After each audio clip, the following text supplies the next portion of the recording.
I think the job of being a teacher is so rewarding in so many ways. The connection between you and the whole class, that's still unbeatable. When my pupils are successful, it feels incredible. I think the greatest thing for me is seeing the pupils that I teach love the subject as much as I do. I don't think there's any other job where you get the same satisfaction. That's why I chose to teach. You could get £26,000 tax-free to train. Search, apply to teach. Selected subjects only, subject to eligibility.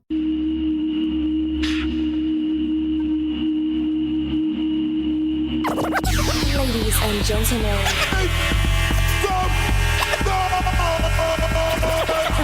podcasting since 2005 with over 3 million downloads. You are listening to Gamertag Radio with your hosts Godfree, Pete Rock, Paris, Paustinj, and Lady Luck. Come on, come on, come on. Gamertag Radio.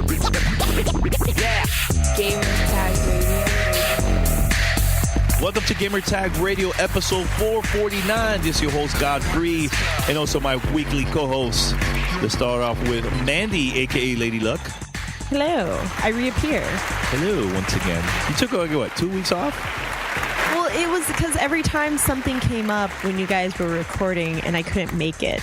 Yes. So I'm sitting here like, I'm sorry, I'm not going to be there. Yeah. And then I just, I was supposed to record on my own last weekend and that didn't happen.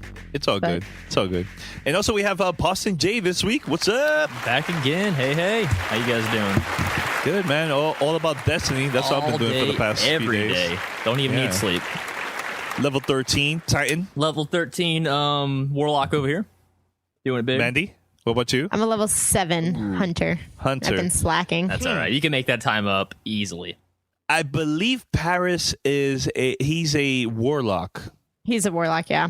Level 13. And Pete is a Warlock. He's a Warlock level 10 or 11, one around there. We're going to talk about it next week, though. No review. I want us to take our time with this game. I don't know why all these websites are like rushing it. Like every day there's like a day 2 review and progress of Destiny. Well, I'm like, I don't know if that's a great idea or not, man, So I kind of think it's funny because for me, Destiny is like this very mixed genre game. Yeah. And a lot of the elements I relate to being like an MMO on PC. And the fact is that those types of games, you can't make a really qualified decision on just a couple of days because there's so many hours that goes into reaching the highest level and then doing the events that are designed for that level. If you, in most MMOs, you reach kind of the same way they have the strike missions. So like the first one is the level 8 strike mission. And I'm assuming there's other, like a level 10 strike and a level 12 strike.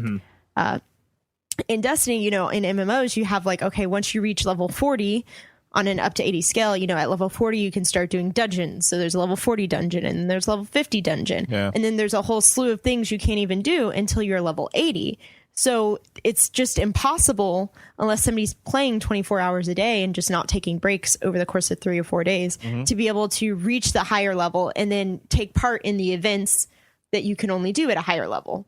And I feel like that's kind of Destiny was like, well, I played for a bit and I've made it to level 7, but I've only done so little. Like I haven't even gone to the moon yet. So it's like, how do you really know what it's going to be like? Because have they even activated the public events yet? I haven't run into any on my own. I don't think they're activated yet. No, I had one. I had one like the night, but it only once just popped up and that's it. And that was in Venus. That happened to me. And it was really, really tough. And there was only like 2 of us. So we basically failed the event. But yeah, I was expecting to see more of that. But, Well, it's one of those things where I'm not sure how often those, like, I guess they're like world events, I guess. I'm not sure how often those are supposed to trigger in the environment because I haven't hit one yet, but I saw some people saying that maybe they weren't activated yet. But if you ran into one, then maybe that's not the case. But they put up a list on Twitter just not too long ago, probably like a couple hours. Events that popped up. Yeah, so upcoming events. So there's there's something going on. There's going to be a Crucible this weekend. Okay. Event salvage. There's going to be a level 26 raid that opens on the 16th. Whoa, a level 26? That's what it says. Level 26 raid, Vault of Glass. Holy I believe crap. that is the supposed one that we got confirmation that was probably a lie. It was a rumor. The supposed event raid that they brought in like pros to do and they struggled with it. The one that they failed to do. This is that yeah. one. So apparently that was just a rumor that kind of appeared. But I'm guessing if it's level 26 raid, that means it's really hard. So that opens on the 16th, and then they just have a list of things that are going to happen as well. A couple of them are for Crucible. So like there's going to be an Iron Banner in October, and then there's other ones that they're color coded, and I don't know what the colors mean. Yeah, man, look at the one in September, Queen's Wrath. Yeah, that one. I'm looking at it going, okay, well, nothing else in this list is yellow, so I don't know what the yellow is. But so, the thing with these types of games where it's a ongoing online experience and it's not like Titanfall where you're doing multiplayer like PvP maps. Yeah. This is very MMO-ish where, a lot of MMOs say, oh, it's October. Okay, special event for 2 weeks. This is going to be happening. And it's a sequence going on in the story, that you can go in. My favorite, Guild Wars 2, did an ongoing set of events across about 6 months where every 2 months something new would happen with a particular villain they'd created that had these just fun things you could do within the world that were, got you special gear, rare items and things of that nature. So I'm kind of seeing it like that. And obviously if it's really long term, months out, they're not going to take that long to review a game. But with only 2 days, you hit level 20. Well, what have you done as a level 20 or anything of that nature? There's just so much more that's probably still opening up for you within the game that I like the idea that we're like, okay, let's play it for a week or so. We won't review it on the first episode because it'll only been 2 days since it came out. And then that gives us a little bit more time to not just play, but experience. Because how do you know you're not going to find something ridiculous? I was playing with 2 of our community members and we're like, so this is the basement with the enemies with question marks. Should we go down there? Very dangerous. And very dangerous. We thought about it. And so we just watched one person go down and get themselves killed and the rest of us laughed. But, there's still things to explore and find. Yeah. See, that's the thing. We were talking with Paris a couple hours ago, and he was telling us, look, we shouldn't review this game at all until we feel comfortable that we have done the majority of the things so far. And, seeing this list of events that are coming up this month and in October, this is why we shouldn't be rushing it and saying all these coming up with these scores, 7 out of 10 or whatever, just because we want to be the first site to review this game. This game is very rare to see something like this for us, I'm saying, for gaming. So no, it's a test. Will something like this thrive and survive, or is it just going to be something that people are going to play until the next AAA title comes out? Like, I'm really curious. They're going to make more because, this game made $500 million don't get me wrong. 24 hours. They have their 10-year life cycle set on this game. I know they'll develop content for it, but will we be willing to jump back into it on demand? Well, it's like one of our listeners sent us an email, and I think Paris was the one who responded to it. But he asked, he's like, we keep saying it's going to be so amazing, but that's what a lot of people said about Titanfall. And so, with 2 perpetually online gaming experiences, where does one define what the other one doesn't? Because Titanfall did well, but how many people are still regularly playing it right now besides Godfree before Destiny came out? Paustinj too. Paustinj been playing it. I play, but yeah, but he got his Xbox late, so I'm talking about But I think it still falls into that category of, if you're the type of person that plays an FPS every day, like Call of Duty, Halo, something like that, it's a great game for that. But Destiny's trying to be more, so that's what we got to see. Yeah. Can it bring in that audience that normally would not play these types of games, and will it keep them there? I'm curious. Like, how much content am I going to get out of just the on disc game before I hit basically a brick wall of I don't have the next new content, I'm left behind, I'll go play something else now. I'm really curious, when that cutoff is going to be, because DLC is already in progress for this game. Well, wait, can I promote the site very quick? I guess so. I guess We've you been can. like talking for like 10 minutes. I haven't even promoted it. I always do it.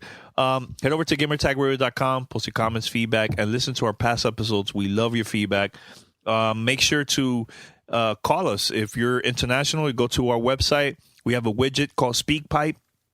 And from there, you could just plug in your mic to the computer, leave a message, and it goes to our email. Or you could also download the app from SpeakPipe, which is totally free, and you could also send messages there. Or give us a call, 786-273-7GTR. That's 786-273-7GTR. Email us, fanmail@gamertagradio.com, and make sure to download our Gamertag Radio app. It's totally free for iOS, Android, and Windows devices. Make sure to tune into gamertagradio.com, because I believe there's going to be a major update. First, for the app, I believe for the iOS devices first. So it's Gamertag Radio 2.0. I'm going to give you more details about that in a few weeks. So stay tuned. All right, continue.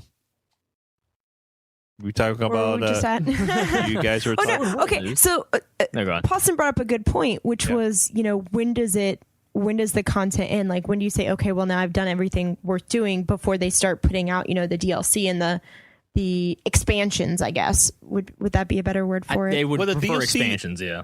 I believe the DLC is coming out in December. That's what I heard somewhere. Okay, so it's the question of how long, how much you get out of it. And we actually had another fan mail that got sent in yesterday, I think, in regards to somebody that's playing, on their console, and a lot of their friends are split between other consoles, and there's no matchmaking system. So he's kind of like, I'm not sure how to connect with people. Mm-hmm. And because of that, the experience feels stale, because you want to play with somebody and you don't know, you don't know how to find those people. Admittedly, you do. It's kind of hard to do. At least I thought it was a little difficult to like pick somebody that's wandering around the environment, but you can like select their name and like put your cursor over them, select them, and then you can like invite them to your fire team and stuff. There's a great way though. There's many ways. Like, let's say you join a community or a clan from Bungie.net and exchange gamertag, exchange PSN, and I think like that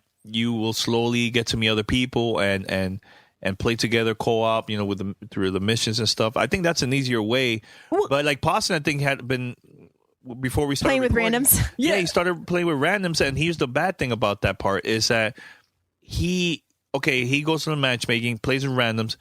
Nobody could talk. Like, no, I've yet to meet anyone that talks, by the way. But it's the thing. Talk. But here's the thing. It's not it's supposed to be like that. Bungie made it that way, for you not to talk with other random strangers that you play online. Oh no, I get that. And that's, I got beef with that. I got beef with that, because if you're going to go ahead and make a cool, tower, basically the tower interface where you run around and talk with everybody and the shopkeepers, that's the there's no world chat. There's like that. That should be the world chat right there. Even minimum would be let you have a little chat dialogue box you can tap in and pops in the bottom left hand corner, or even more sense, just proximity voice chat. If you're within, like old school Halo, if you're within 10 feet of somebody, you should be able to talk with them. But I blame not the majority of the online community, but I blame a lot of those random little kids playing, cursing, and honestly, I've been playing this game with no stress. Yes, I've been playing no with stress. random Oh people. man, this is a stressful game for me. No, but I'm talking about like playing with other people. You mean like drama, not kind of people stuff? Yeah. Yeah. No, I haven't had any kind of stuff. I've only had fun times. Yeah, because that was the thing that was very frustrating about Halo. Like, you play Halo and you meet these random people and they start cursing and how you difficult. How are you going to enjoy an environment? How are you going to enjoy a game when everybody's just screaming, cursing? They have to mute somebody when they're like, saying crazy things online. Here's the thing though, is I do get that position, and obviously I've been on the bad end of that, being female when I've gamed, especially, it was worse back in the day, I guess you could say, in the earlier online. But the other thing too is I do get the frustration, especially because if it was just in the Crucible, I would understand that, because that's a traditional, multiplayer experience. But in the open world, it does make it harder for people that want to be playing with others. So like the only way for you really to be able to hear somebody is to friend them, is to group up with them fully. And that can be frustrating, especially if you're somebody where the bulk of your friends are split between consoles, because there's no cross-platform, there's no cross-generation play or anything like that. So, if you have a PS3 and your buddies have Xbox 360 and then a couple of your buddies are on Xbox One and PS4, suddenly your community is fragmented and not everybody necessarily has the same benefit or the same will as some of us to say, well, then let me go find a community. But that's not nothing new though. It's been going on for years. The unfortunate of that is for the people that are in that position, maybe Destiny isn't the game for you because of the way it's structured to go play with your friends, go find new friends, go do stuff. I personally will say that I do kind of like the structure of it. And this is not review. This is just BSing right now, guys. Yeah, this is not review. This is not review. This is us just saying whatever is, because I like the fact that I can just go and I can play. It's kind of like with, the MMOs. I don't have to group up or do anything with my guild. I can just run around on my own. Yeah. And then if I want to group up, I can go and say who's online, who's in my clan, what's going on with people, and go find a fire team. And, we played through like the first couple of story missions and then got totally distracted because level 5 is when you can start taking bounties? Or is it level 6? Right around there, yeah. I was like, oh, you can get bounties. So I was like, oh, let's get bounties. Oh, well, let's go do patrols. And then suddenly it turned into like an hour and a half later, we completed like the first bounty, which is, do 6 patrol missions or something. And, when all is said and done, we're like, oh, we were supposed to be going to the next story mission and we totally got like sidetracked. And I guess it's been a while since I've played a game on console that can do that successfully. The last one probably have been Borderlands 2, where you just get ADD and you wander off, but you had fun doing it. Yeah, no, I totally agree. That's definitely where you see the pedigree of Bungie come in, of knowing how to design a world that's not only visually interesting, but strategically interesting from a gameplay perspective. You never feel like you have been put in a corner you didn't put yourself into. Welcome to Play It, a new podcast network featuring radio and TV personalities talking business, sports, tech, entertainment, and more. Play it at play.it. You were listening to Gamertag Radio. I've always been surprised by, whenever I get into tough situations fighting, there's always the environment structured in such a way that it makes it fair. Very few times in this game have I been killed on like absolute like crap. It's a very difficult game and I really am enjoying it, but I'm glad that it is designed in such a way that it is forgiving but still challenging, because I've definitely played some really hard shooters that force you into corridors and the enemies throw nothing but grenades and it is no fun at all. But this game does a good job. The amount of the diversity between the different types of enemy AI, Remember, Paustinj, this is not a review. I know. I'm just saying they just work too well together. I have a question that is not review question related. Okay, not review-ish. I hope not. So I was a slacker and I slept through the midnight launch. Okay. Yeah, I didn't play it till the next day. I slept through the night, but I left it downloading. You left it downloading, that way you could be there when you got up. Yes. So then the question is so I've had other things going on which made me very distracted between work and other stuff, that I was not fully conscious, besides the fact that people were playing, that I was like, okay, well, what's going on? So did either of the services like crash or anything? So did PSN go down? Did Xbox Live go down? I believe like the first few hours there was issues with both. Probably because everybody was downloading all at once. Yeah, it was both. I think PSN and Xbox Live, but it got better after a few hours after that. It wasn't a big deal. But it wasn't like the service went completely down and... Not down and stayed down, but I've definitely been kicked off a good number of times. Enough where I've noticed it. That's the thing people need to know, that's not PSN or Xbox Live. That's the Bungie servers. Yeah, that's Destiny server. Sure. So Destiny, darn you. Yeah. I was just wondering because that was kind of the thing we discussed is when, what was it, last week when Minecraft came out on PS4? And it was down. Yeah, it was down. And it was down. And everybody was freaking out and we're like, well, Minecraft comes out tomorrow on Xbox Live. I'm guessing nothing happened with that because I didn't see anything from it. But there was the concern of, oh crap, Destiny's going to launch. What's going to happen? Yeah. So that's actually kind of exciting for me to hear because, you know, we finally actually got to see a legitimately large online-based game launch, and it seems like both of the services held up. Yep, that's cool though. Yeah. By the way, guys? speaking of Minecraft, I think we should go to the next topic because I really don't want to be spending like 30 minutes talking about. No, Destiny. we're moving on from Destiny. We're not actually reviewing it, guys. No, we had no an review. AD moment. That was not a review. That was random thoughts. Yeah, random thoughts. But next week we'll definitely go deep with the conversation about Destiny and everything. Get more into it. Trust me, I have a lot of things to say about it, man. I'm sure we all will by then. Yeah. So here, I read this online. Well, actually, it was Pete that sent this link during one of our private chat sessions and stuff. He sent us a link saying that Microsoft is trying to buy Mojang, the creators of Minecraft, for $2 billion.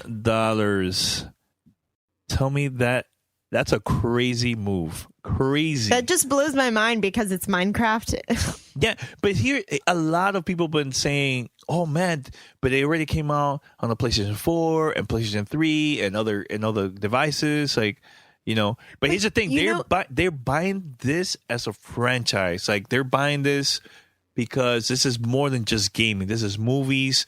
This is toys, clothing for, you know. This could be something big. I see this as like how Nintendo has Pokemon, which is a big, huge franchise for Nintendo.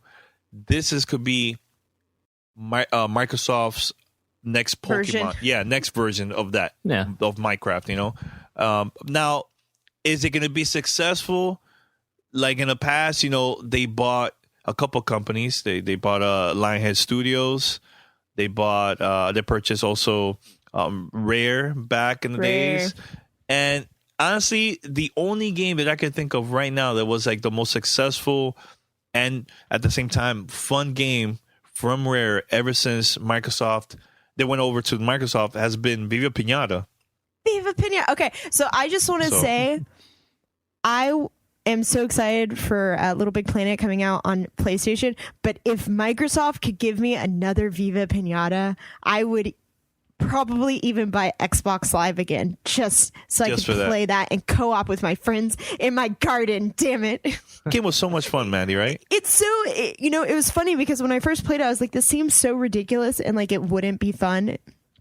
But then you play it and it was. Yeah. So I mean, like if there was one game that I could guarantee you I would probably pick up Xbox Live for just so that I could co-op with people online, it would be Viva Pinata. Put it this way, when that game came out, I was playing Viva Pinata more than the first Gears of War.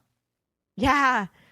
I cannot make that claim. I did. I will make that claim, and I'm not embarrassed. I said that. I mentioned this years ago on the podcast. Like I was playing more Viva Pinata than Gears of War. And here's the thing, like, don't get me wrong, I love shooters, but this one was like, that game was so different and unique that it got my attention. It also got attention of my girlfriend. We sat down, played a lot of games, you know. It was cool. But besides, I don't want to spend a long time talking about Viva Pinata, but make sure Microsoft to release it, please. I want to see a next-gen version of that. That would be cool.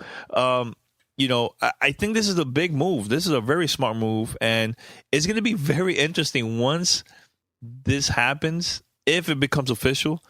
But here's the interesting part. Notch was the one that went up to Microsoft and told them, like, look, you know, about selling the company to them. And he'd been having a lot of relationships with different companies, but he'd been really close with Microsoft ever since the launch of the Minecraft for the Xbox 360. And the relationship from there, business-wise, it was good.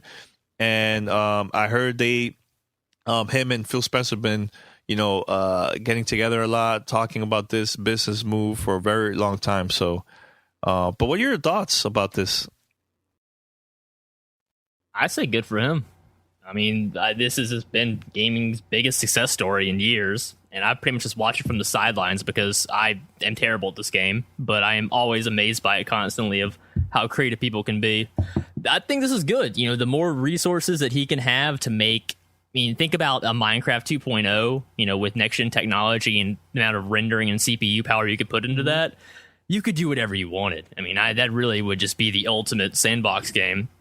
And, you know, whether that would be exclusive only to Microsoft's platform or it would be, you know, a timed exclusive for however they want to do it, I think it'll work out because the people that like Minecraft that much will get this game, even if they have to get an Xbox One at some point to get it. Or I'm sure they'll make it for the 360 as well, depending on how, you know, architecturally, you know, capable it has to be. But I think this is a good move because it's only going to see more growth in this industry of creativity in games. You know, the best we've had, you know, Little Big Planet was the Renaissance at that point, and then Minecraft took that one step further. So, you know, if it's not Minecraft, I would love to see someone else like keep this concept going.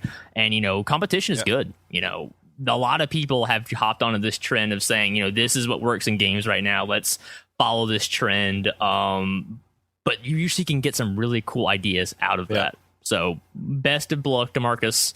You know, he's worked hard to get this far. I hope it works out for him because I only see cool things in the future coming. And for those that are saying they don't know much, like how much this game's been selling, like since the release of the, you know, during the computer PC.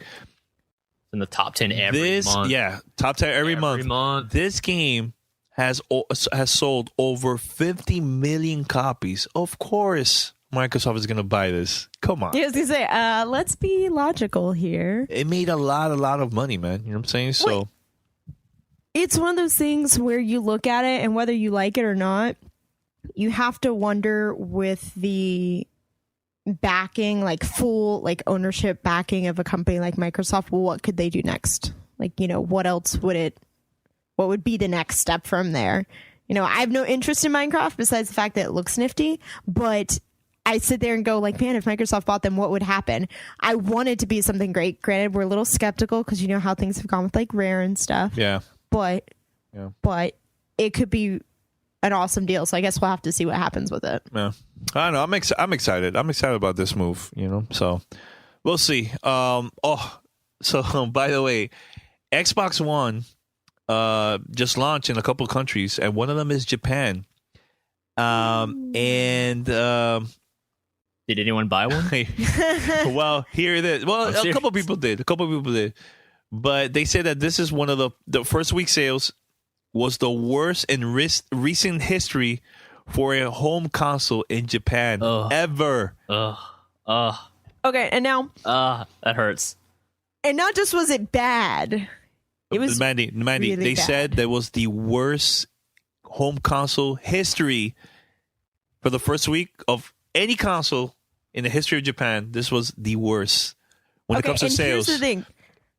For units sold and stuff. So yeah, units sold. I believe it's 23 over 23,000 units. Yeah, it's about 23,500. Yeah. 23.5. And here's the thing is they compiled a list which said when a console launched, its launch week, I guess, is the number of days from whenever it launched to a Sunday. So the end of the week was the Sunday. Yeah. The ones that they list in recent history, including, like PS4, the Wii U, the Wii, the PS3, and all of that.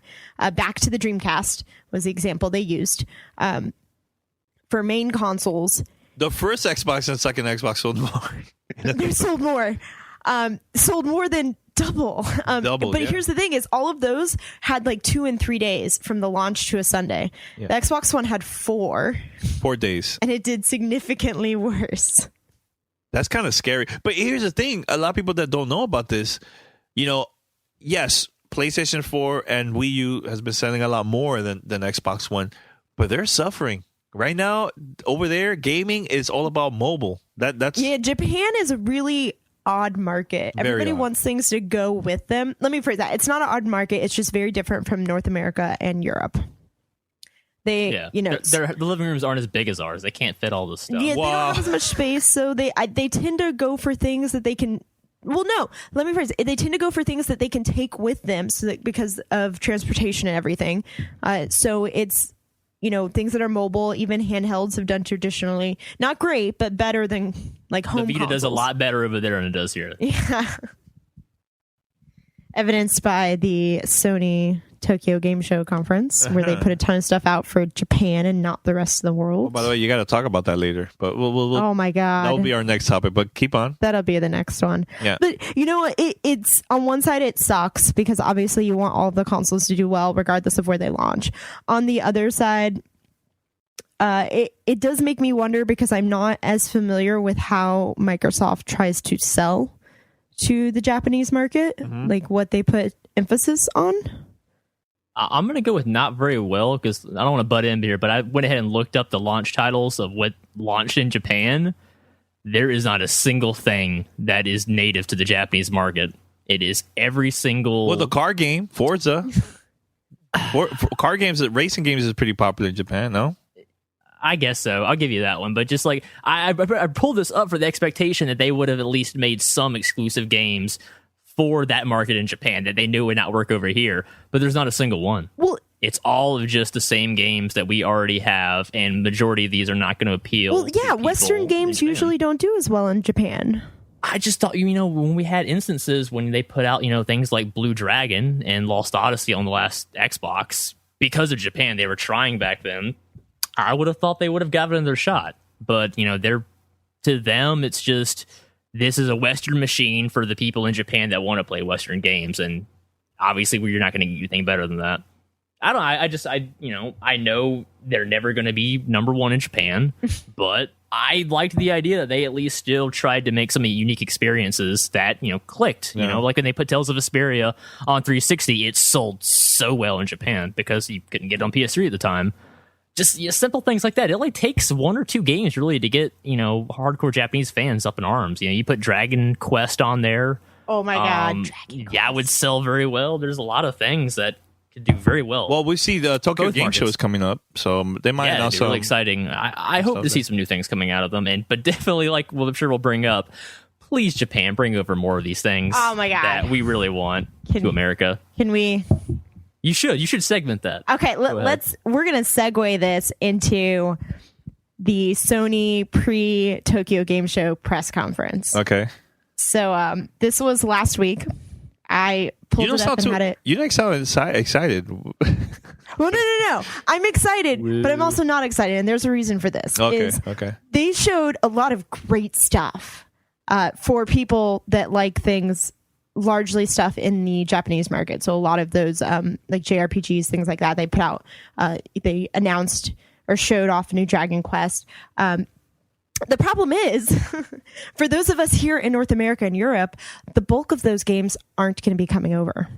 So I'd say about half of Sony's TGS press conference, I was going, oh my God, excitement. And then just that realization that it's like, these are things they're really only doing for the Japanese market, or for the Asian market. And it's so difficult, I guess, because, it's true. A lot of those games don't traditionally do very well here, like in the US. I can't speak for Europe, but I don't think they do as well there either. But, I'd see them be like, oh, damn it. That like split second where you see the subtitles saying like, oh, this is going to be Japan only. You're like, crap. And so the one thing I will say, this is a Sony fail, was, Gamescom and E3 and all that stuff. They really didn't talk about the Vita at all. And it pissed off a lot of people, made them very sad about the Vita in North America and Europe. And then Vita.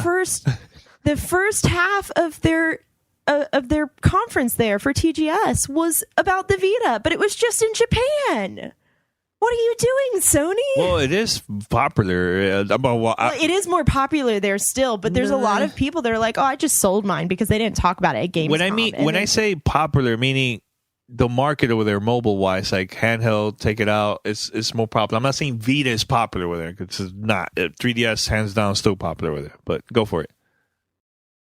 I don't know. I was very excited because there are a few things that they showed that were, that will be coming over to North America and Europe and stuff. But I guess I'm really like holding my breath for about half of the games they showed. because my hope is, like with the Dragon Quest and everything, my hope is that those will make it over here.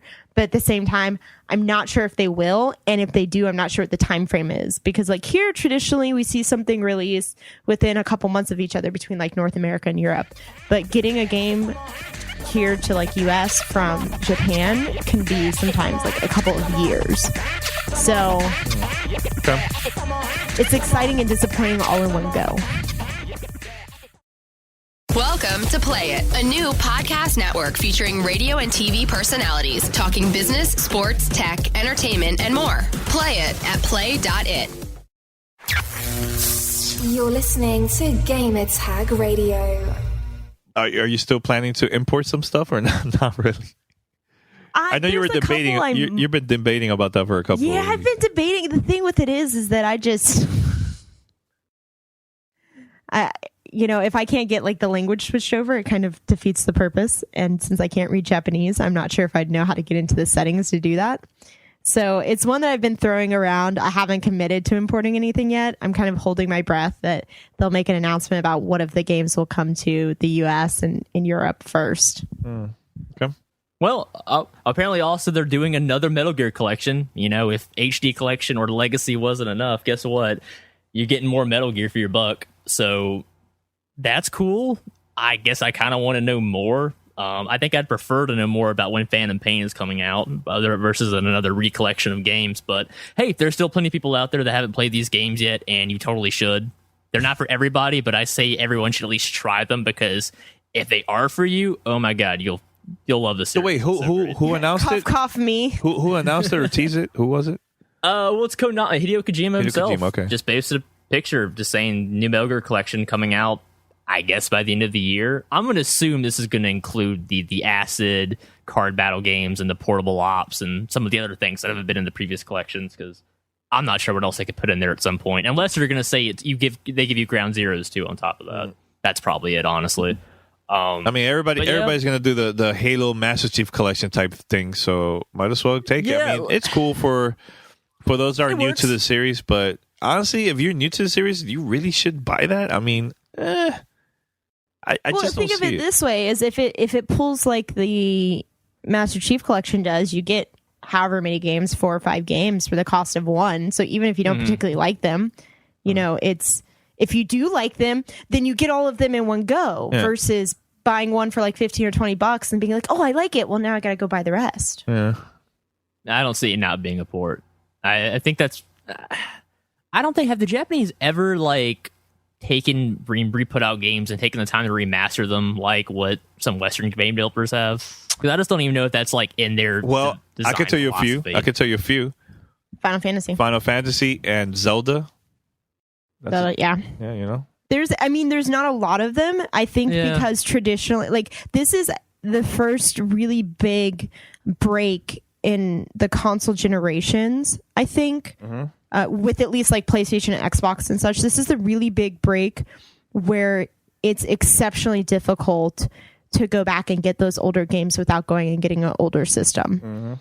And it's also a point where it's so mainstream now that I think they're considering the benefit that people that have in the past either avoided or just not seen those games. So the people that maybe just play Call of Duty and stuff, once upon a time, those people still exist, right? The ones that really just buy a system and play Call of Duty. Yep. Yeah. They're out there. So those types of people, like with the new consoles, it seems like the experience is the way that the companies are marketing and what they're releasing is expanding. And in my mind, the things that I've already played with like the Xbox One and the PS4 are just so varied and vastly different from what I've played the past 3 generations that I am, and this is as somebody that's been playing, games for a long time and has been involved with the industry. I'm expanding my horizons in ways that I didn't before. Games that I always traditionally avoided, or like types and franchises and things, I'm giving a chance. So at this point, I think they're seeing the value of that. And by making it like a collection where you can get it all in one go, you get those people like me who look at it and go, I've never really played these. I've never really been interested. But why don't I just pay $60 and buy the collection? And the collection will have 4 games? Is that what Metal Gear Solid is? 4? so far? 4 in the main series, yeah. Yeah. So assuming it's just the main series, I can pay, we'll say $60, and I'll get all 4 games.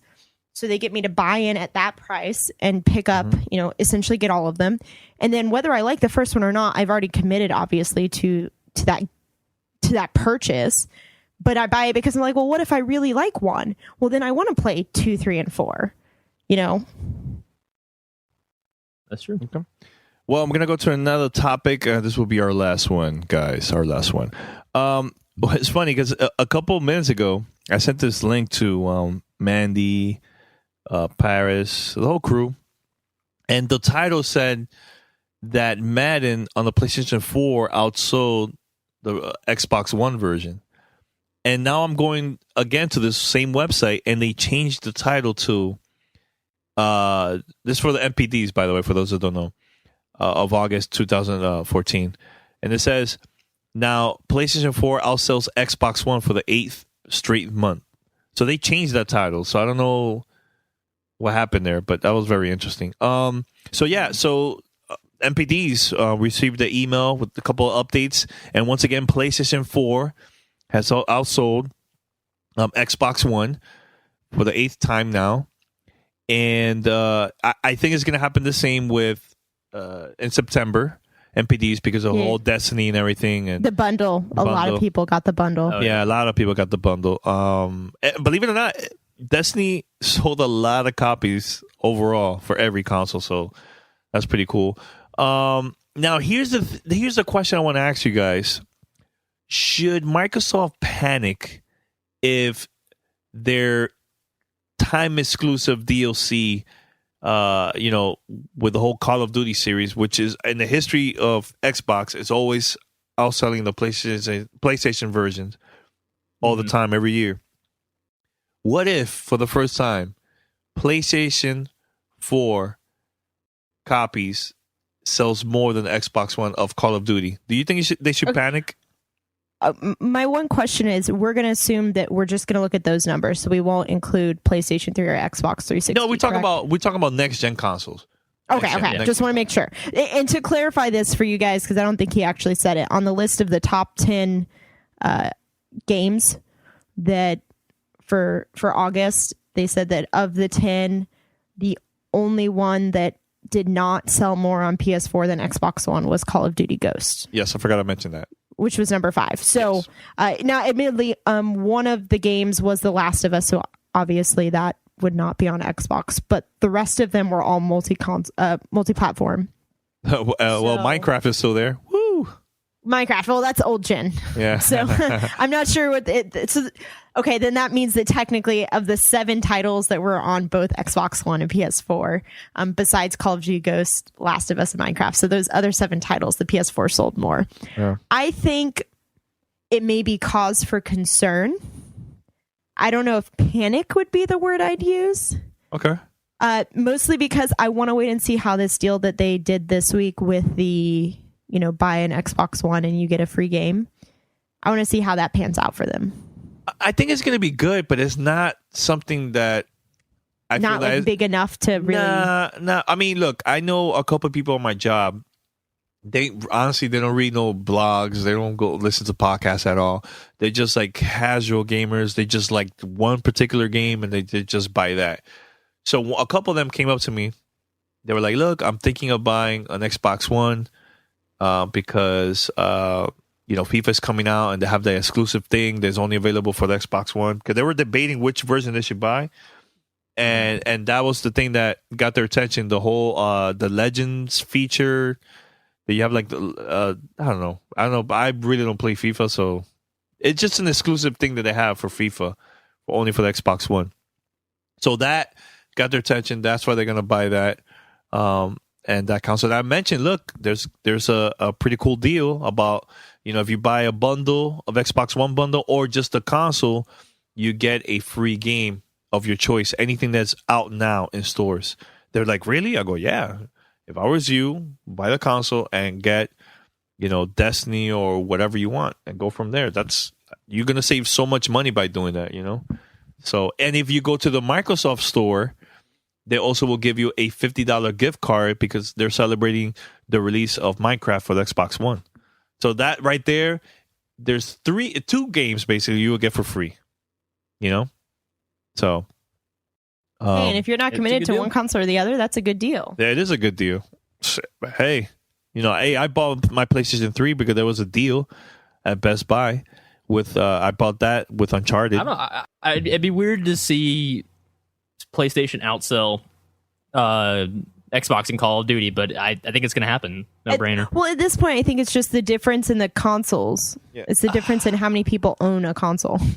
That too. But also remember, if like perfect example, when you see a Destiny advertisement, they were pushing the PlayStation 4 big time. Oh yeah. So I saw a commercial. What was I watching the other day? Maybe it was football. So I just happened to turn on the TV, and I was and I was watching, and I was like, oh look, right as I was just talking about Destiny, here's a Destiny commercial. And then like the commercial ended, I was like, oh okay. And I happened to glance up, and like they add on just like a 5-second tag right at the end. At the end of the commercial, I'm assuming it just plays with everyone that's like, and your experience will be better on PlayStation or something like that. Yeah. Usual marketing crap. And so I was like, well, damn, they really are pushing. Yeah. And Microsoft going to do the same with Activision, with Call of Duty. So you're going to see that. And I believe Assassin's Creed Unity is also going to be like a time DLC exclusive for Xbox One. That's coming out first there. And then it's going to come out for the other consoles. But the thing is that traditionally we are used to seeing exclusive deals like that with past Assassin's Creed games for the PlayStation. So this is going to be the first time that they're doing this for the Xbox One for next gen. So that's going to be interesting too. So, okay. But anyways, I think we should wrap it up then, right? Yeah, it's been 45. Got a good mix of stuff in there. Look, next week we'll sit down and review Destiny, and we'll probably it's going to be like a whole show. Because I know Paris wants to get involved, everybody. So we're going to have so much to talk about. Everybody's probably going to be binge playing it over the weekend. Yeah. So, by the way, I have a couple things. In a few weeks, I'm going somewhere for a special event. Can't say for something. For something. That was vague. For something. Well done. So stay tuned to Gamertag Radio. That's gonna be pretty cool. And also, let's see what else is. Oh yeah. If you guys are playing Destiny, hit us up. On PS4 or Xbox One, hit us up. We do have a clan going, Gamertag Space Radio. You can come play with us. We are pretty much, I don't know about you guys, I'm pretty much jumping around. Whoever's free that night when I hop on and play, that's who I play with. So we're not just sticking to, our crew. So if you're in the clan, hit us up. If you're not in the clan, go join it. I'm sure we can have a link for you somewhere. If you were in during the beta, they wiped it all out. You're only considered part of the group right now. So if you want to join us as part of the clan, you're going to have to go back onto Bungie.net and select, set your clan with either system. But definitely PlayStation come in. or Xbox, Yeah, PlayStation or Xbox, doesn't matter what. We have people on both systems. I'm on PlayStation. I think Danny's on Xbox. I have both. But you have both? Yeah, I have both. But my thing is, I want to concentrate on Xbox. And once I finish with this, then I'm going to jump in on the PlayStation and just play with that. Like, because the thing is, I want to play with everybody. I want to play with both communities. So there's definitely some of us on both systems. Yeah. So join us, reach out. It's cool. Please hit up Paustinj. He's looking for friends. Yeah, poor him playing with Randy's. I didn't know that, so I sent him a message. Was like, Paustinj, mention your PSN. It's not Paustinj J. Can I know that? No, you guys get on me about that. No, it's Kaussev. So it's Kaussev,